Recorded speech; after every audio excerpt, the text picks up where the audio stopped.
इस शरीर में रह करके आप बड़े बड़े पद पर जा सकते हैं। इस शरीर को पा करके आप डॉक्टर बन सकते हैं, इंजीनियर बन सकते हैं, यहाँ तक कि आप मुख्यमंत्री, प्रधानमंत्री, राष्ट्रपति भी बन सकते हैं।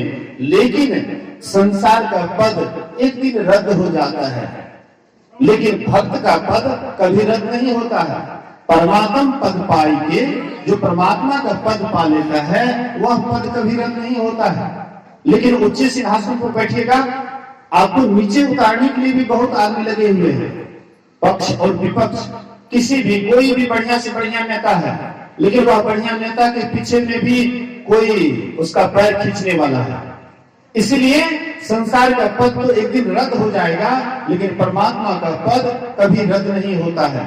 इसलिए ये शरीर क्या है? साधनों का धाम है। मोक्ष का रास्ता इसी शरीर में है।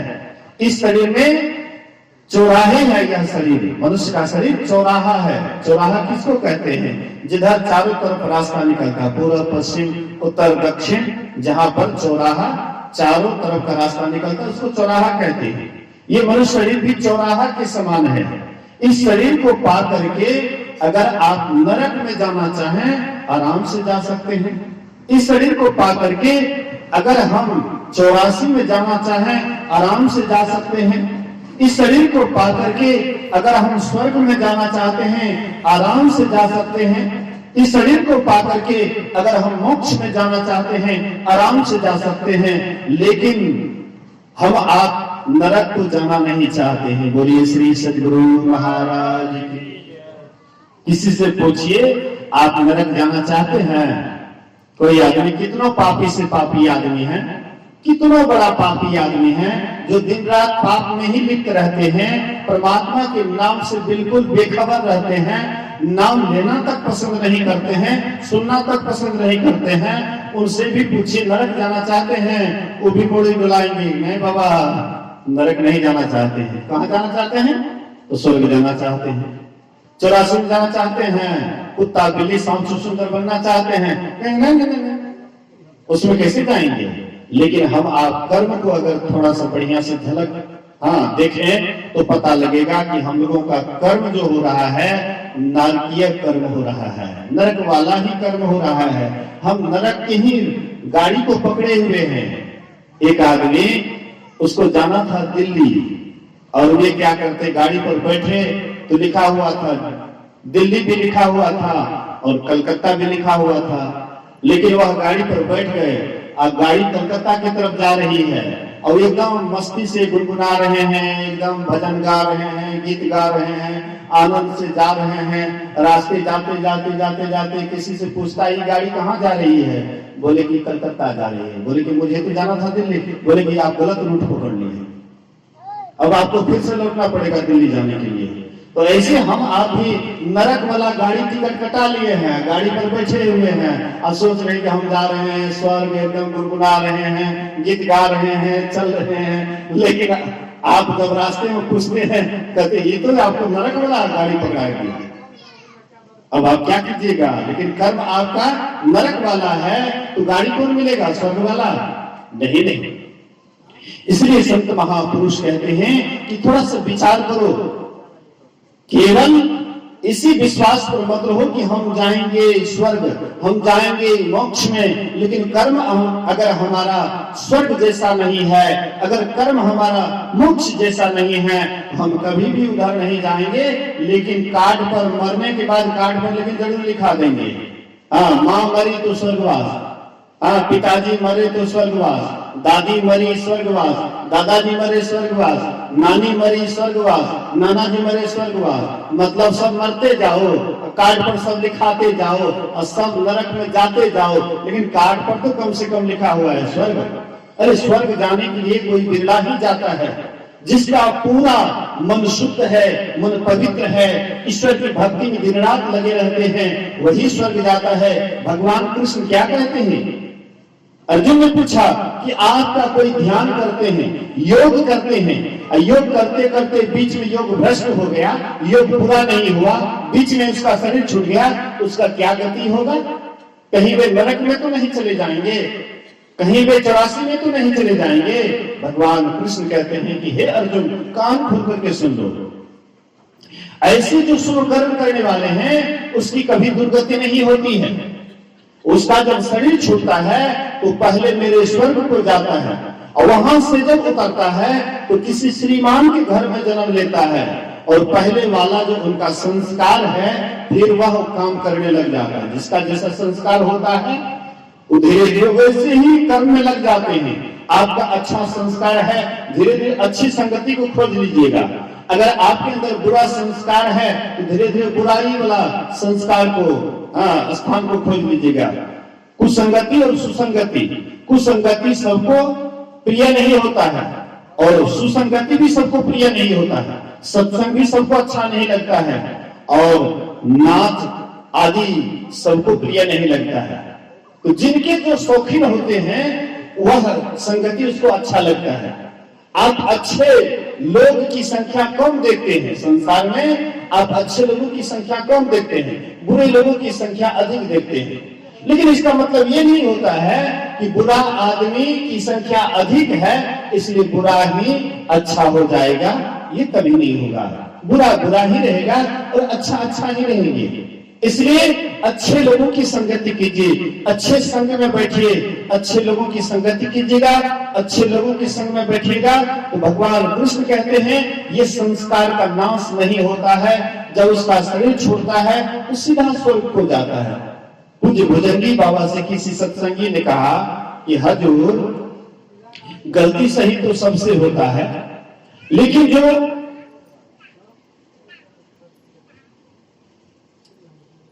भगवान कृष्ण कहते हैं कि जब वह शरीर छोड़ता है, जो योग करते हैं, साधना करते, ध्यान करते हैं, उसका शरीर छोड़ता है तो सीधा स्वर्ग को जाता है। लेकिन नरक की बात तो भगवान कृष्ण ने नहीं किया। तो भगवान भी कुछ भुजंगी बाबा कहते हैं कि देखो जी, नरक का वास क्यों करेंगे, नरक की बात क्यों करेंगे? जो परमात्मा की भक्ति करते हैं, सत्संग करते हैं, ध्यान करते हैं, साधना में शरीर को कष्ट भी होता है तो उसको सहते हैं, तो शरीर के कष्ट को सहना मानो नरक के दरवाजा को बंद करना। परमात्मा की भक्ति में जो शारीरिक कष्ट होता है उसको जो सह लेते हैं तो वही नरक के दरवाजा को बंद कर देते हैं। फिर वे नरक क्यों जाएंगे, सीधा स्वर्ग को जाते हैं। वहां से जब वह नीचे उतरता है तो श्रीमान के घर में जन्म लेता है, अच्छे कुल में जन्म होता है, अच्छे खानदान में जन्म होता है, योगी की कुल में जन्म होता है, जहां पर परमात्मा की भक्ति करने वाले आपको मिल जाते हैं। एक गृहस्थ संत थे, बोलिए श्री सद्गुरु महाराज की जय। संत से मतलब ये नहीं है कि केवल घर द्वार छोड़ करके ही कोई महापुरुष होते हैं, संत होते हैं। घर गृहस्थी में रह करके भी कोई महापुरुष होते हैं, संत होते हैं। इसलिए एक गृहस्थ संत थे, महापुरुष थे। वे मतलब लोगों को पढ़ाते लिखाते थे, शिक्षा दीक्षा देते थे, सबको सत्संग ध्यान में ही बराबर लगा करके रखते थे, शिक्षा दान देते थे। धीरे धीरे उसको एक लड़का था, लड़का धीरे धीरे शादी करने के योग्य हो जाता है। तो शिष्य लोग कहते हैं, गुरुदेव आपका लड़का अब शादी करने योग्य हो गया है तो क्यों नहीं इसका शादी रचा दिया जाए, शादी कर दिया जाए। तो गुरु महाराज कहते हैं कि देखो, हमको तो सत्संग ध्यान से फुर्सत नहीं होता है, तुम लोगों को ज्ञान ध्यान सुनाने के बाद अवकाश नहीं मिलता है कि कोई लड़की को हम खोजेंगे अच्छा खानदान या जैसे भी। लेकिन तुम लोग बहुत जगह जाते हो, कहीं कोई अच्छी लड़की मिले, अच्छे खानदान वाले मिले तो तुम लोग इसका शादी सेट कर दो। तो शिष्य लोग कहीं पर गए और एक अच्छे कुल खानदान दे करके, अच्छी लड़की को देख करके शादी तय कर दिया गया। तो परसों शादी होना था, गुरु महाराज से कहते हैं हजूर परसों शादी है, इसीलिए अगर आप पैसे देते तो लड़का लड़की के लिए बाजार से सामान भी तो मंगाना है शादी करने के लिए, तो कपड़ा लता ले आते। गुरु महाराज कहते अच्छा हाँ हाँ ठीक है, कोई बात नहीं है, लो पैसा, जाओ बाजार से जो भी शादी उदी का सामान है ले लेना, लेकिन साथ में एक 5 गज कफन का कपड़ा भी ले लेना। कहते गुरु महाराज जी क्या शुभ शुभ अशुभ बात कर रहे हैं, लड़का लड़की का शादी के लिए सामान लाने जा रहे हैं तो कफन का कपड़ा क्या होगा? बोले कि अरे क्या होगा, घर में रखा हुआ रहेगा, कभी किसी के शरीर छूटेगा तो खरीदना नहीं पड़ेगा, इसलिए ले लेना, उसमें कितना पैसा लगेगा। अच्छा कोई बात नहीं, गुरु महाराज का आदेश है, गए बाजार, शादी के लिए सब कपड़ा लता लिए, उसके बाद 5 गज कफन का कपड़ा भी ले लिए। अब कल शादी होगी, आज उसके लिए लड़की के लिए डोली बनाना है। आजकल की तरह स्कॉर्पियो, बोलेरो आदि आदि की व्यवस्था तो नहीं थी, पुराने जमाने की बात है, उस समय ये सब गाड़ी की व्यवस्था नहीं थी। लड़की को डोली पर बैठा करके 4 कहार उठा करके बड़े एक अलगे ढंग से होता था। आजकल लोग कौन देखते हैं, और उस समय में देखते थे कि फलना का बारात जा रहा है, फलना मतलब जो है विदा लड़की को कर रहे हैं, डोली पर बैठ करके बहुत आदमी देखते हुए जाते थे। आजकल देखने का फुर्सत भी लोगों के पास नहीं है, एक अलग ही ढंग से होता था। तो कहते हैं हाँ कोई बात नहीं है। गुरु महाराज कहते हैं कि आदेश देते तो लड़की के लिए डोली बना लेते। बोले कि हाँ कोई बात नहीं है, बना लो, लेकिन एक अर्थी भी बना लेना। बोले कि क्या गुरु महाराज, अर्थी क्या होगा? अब तो लड़की की शादी के लिए डोली बना रहे हैं तो आप कहते अर्थी, अरे क्या होगा, एक कोना में रख देना, एक कोना में रख देना, क्या होता है, उसमें कितना बांस लगेगा। अच्छा गुरु महाराज का आदेश है, कोई बात नहीं। तो एक डोली बनाए, उसके बाद गए शादी करने के लिए। दूसरे दिन शादी करके आते हैं, और रात में सुहाग रात जिसको कहते हैं, उसी रात में लड़का का मृत्यु हो जाता है, लड़का मर जाता है। जैसे लड़का मरा तो सुबह में कहते गुरु महाराज आपका लड़का तो मर गया। बोले कि हाँ, अरे कफन का कपड़ा तो खरीदा ही है ना, और अर्थी भी बना लिया था ना जी। हाँ गुरु महाराज, तो कोई टेंशन नहीं है, कपड़ा भी खरीदा है, उधर अर्थी भी बना हुआ है, ले जाकर के स्मशान में जला दो।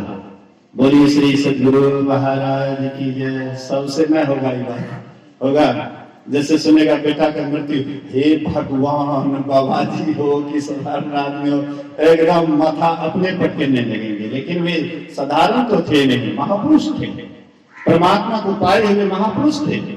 इसलिए कहते हैं अरे कोई बात नहीं है, सब तो व्यवस्था है, ये है, ले जाकर के स्मशान में जला दो। तो शिष्य कहते हजूर, इसका मतलब है कि आप सब कुछ जानते थे, इसका मतलब है आप पहले कफन का कपड़ा मंगा लिए, अर्थी बनवा दिए, इसका मतलब सब आप जानते थे, लेकिन जानबूझ करके ये लड़की के जीवन को जो आपने बर्बाद किया, ये तो आपने अच्छा नहीं किया। ये तो साधु का धर्म नहीं हुआ, महात्मा का धर्म नहीं है। महात्मा तो दयावान होते हैं, दयालु होते हैं, आई लड़की के जीवन को आपने बर्बाद कर दिया। कहते हैं कि अगर तुम मुझे जानते हो कि मैं ये सब कुछ जानता था और फिर भी शादी करवाए, मैं ये भी जानता हूँ कि ये लड़की पूर्व जन्म की बहुत बड़ी भक्तिनी है, और मेरे सानिध्य में रह करके, मेरे साथ में रह करके इनकी जो अगले जन्म का अधूरी भक्ति है, इसी जन्म में पूरा करेगी। बोलिए श्री सद्गुरु महाराज की जय। इसी जन्म में पूरा करेगी। इसलिए परमात्मा ने इसको सारा सेटिंग कर दिया। अगर इसके पति रहते, इनको भक्ति में बाधा डालते, इनको विषय की तरफ ले जाते, लेकिन अब ये बिल्कुल स्वतंत्र हो गई है, केवल इनके ऊपर में एक भक्ति का ही है। अब ये भक्ति करके परमात्मा को इसी जन्म में पालेगी। मतलब कहने का है, संत महापुरुष कहते हैं ये शरीर से आप अगर चाहें तो नरक में भी जा सकते हैं, इस शरीर से चाहें तो आप 84 में भी जा सकते हैं, और इस शरीर से चाहेंगे तो आप स्वर्ग भी जा सकते हैं, लेकिन स्वर्ग भी अंत में दुख देने वाला है। बोलिए श्री सद्गुरु महाराज। भगवान राम ही कहते हैं तो और की क्या बात। राम भगवान कहते हैं यही तन कर फल विषय न भाई, स्वर्ग स्वल्प अंत दुखदाई। स्वर्ग भी अंत में दुख देने वाला है। एक राज्य में नियम था कि 6 महीने के लिए राजा बनाते थे, और 6 महीने के बाद एक नदी पड़ता था। राज्य के साइड में एक नदी पड़ता था, और नदी के उस पार में घनघोर जंगल था, जिसमें बड़े हिंसक जानवर रहते थे। तो वह राजा को 6 महीने के लिए राजा बनाते थे। 6 महीने के बाद उस नदी के उस पार में वह राजा को नाव से ले जाते थे, उस पार छोड़ देते थे। तो वहां पर हिंसक जानवर, बाघ सिंह वगैरह उसको खा पी करके बराबर कर देते थे। नियम में था उस राज्य का, इसलिए राजा कोई बनना नहीं चाहता था। बोलिए श्री सदगुरु। कौन बनने के लिए चाहेंगे कि 6 महीने का राजा और उसके बाद अपना जान जोखिम में डाल करके मर जाना, किसी को अच्छा नहीं लगता था। लेकिन नियम जो राज्य का था, तो जितने भी राज्य में रहते थे सबको तो उसका पालन करना पड़ेगा। तो सबका लगभग नंबर पूरा हो गया था। एक महात्मा के बगल में नंबर बच गया था। बोलिए श्री सदगुरु महाराज। जैसे मेरा आश्रम है बीच बात में तो वहां का जो नियम होगा तो मुझे भी उसका पालन करना पड़ेगा। वैसे महात्मा का भी बगल में टोला का अंत में महात्मा का भी कुटी था। सबका पारी पुर गया, तो जितने भी वहां के मंत्री वगैरह थे सब के सब जाकर के महात्मा जी से कहते हैं कि महात्मा जी अब आप ही की बारी है राजा बनने का। महात्मा जी बोले कि अरे भाई हम सब चीज छोड़ छाड़ करके एक साइड में कुटिया बनाए हुए हैं, किसी से हमको मतलब नहीं, राजपाट धन दौलत, तो हम राजा बनके फिर क्या करेंगे। बोले कि नहीं, जो राज्य का नियम है उसका पालन तो आपको भी करना पड़ेगा। जो नियम सबके लिए है आपको भी वह नियम का पालन करना पड़ेगा, इसलिए कि आप भी इस राज्य में रहते हैं तो करना पड़ेगा। तो हाँ करना पड़ेगा। अच्छा चलो जाते हैं। कहते हैं कि देखो जब मैं राजा बनूंगा और जो मैं आदेश करूंगा तो उसका पालन तुम लोग करोगे कि नहीं करोगे। बोले कि निश्चित करेंगे। जब आप राजा हो जाइएगा तो सबका मालिक हो जाइएगा। राजा भगवान के समान होता है, और जो आप आदेश करेंगे सब आपका यथोचित पालन करेंगे। बोले कि अच्छा कोई बात नहीं। तो उसको तिलक कर दिया गया, राजा बन गए महात्मा जी। तो महात्मा जी कहते हैं कि 3 महीना के अंदर में इस पार से उस पार बढ़िया पुल बनाओ, जैसे कोरिया पट्टी का पुल। बाढ़ में लोग बहुतों को राहत मिला। उधर से आगे कितना पानी होगा नहीं होगा, कितना आदमी बह जाएगा कि क्या होगा, इसलिए पुल बना दिए थे लोगों को पार होने के लिए। तो वैसे ही पुल बना करके 3 महीना के अंदर में पुल बनाओ, आदेश है राजा का, और 3 महीना के अंदर होना चाहिए, उससे बाहर नहीं जाना चाहिए। राजा का हुक्म हुआ। अब मजदूर 10 खटना चाहिए तो 20, 25, 50, 100 मजदूर एकदम खटने लगे। 2-2.5 महीने के अंदर में ही एकदम पुल बन करके तैयार हो गया। फिर ये महात्मा राजा कहते हैं उस जंगल में जितना भी इधर उधर है जंगली लकड़ी वगैरह है उसको सबको साफ कर दो। यहाँ जो महल बना हुआ है इससे सुंदर महल उस पार में बना दो। आधी प्रजा को यहाँ से ले जा करके वहां बसा दो। 3 महीने के अंदर होना चाहिए। तो 3 महीने के अंदर में यहाँ पर जो राजमहल बना हुआ था इससे भी सुंदर राजमहल उस पार में बना दिए। आधी प्रजा को यहाँ से ले जा करके बसा दिए। और महात्मा जी का तब तक 6 महीना पूरा हो गया। बोले कि महाराज जी अब यहाँ से चलिए। तो पुला तो बना ही था, आराम से गए। इस पार में भी राजा और उस पार में प्रजा इंतजार कर रहे थे कि महात्मा हमारे राजा है, आइए आइए आइए। सब एकदम आदर स्वागत करके ले गए। महात्मा जी वहां पर भी राजा।